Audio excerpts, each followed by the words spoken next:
നബിയുനാ റസൂലുള്ളാഹി സ്വല്ലല്ലാഹു അലൈഹി വസല്ലമ തങ്ങൾ പറയുകയാണ്, കലിമത്തുൻ ഇൻദി കലിമത്തു അഖീ യൂനുസ, എന്റെ അടുക്കൽ ഒരു വാക്കുണ്ട് സ്വഹാബാ, പ്രവാചകത്വത്തിൽ സഹോദരനാകുന്ന എന്റെ പ്രിയപ്പെട്ടതാകുന്ന യൂനുസ് എന്ന പ്രവാചകന്റെ വാക്കാണ്.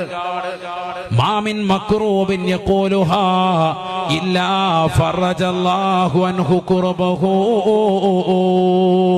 മനപ്രയാസമുള്ള ഏതെങ്കിലും ഒരു വ്യക്തി ആ വാക്ക് പറഞ്ഞാൽ അവന്റെ പ്രയാസം അല്ലാഹു നീക്കി കൊടുക്കുമേ എന്ന് ഹബീബ് മുഹമ്മദ് മുസ്തഫ.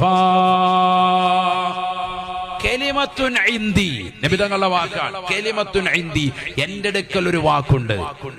എന്താണ് ആ വാക്ക്? മാമിൻ മക്റൂബിൻ യഖൂലുഹാ ഇല്ലാ ഫറജല്ലാഹു അൻഹു കുർബഹു. ഏതെങ്കിലും മനപ്രയാസമുള്ള ഏതെങ്കിലും ഒരു മുസ്ലിം, ഏതെങ്കിലും ഒരു സഹോദരൻ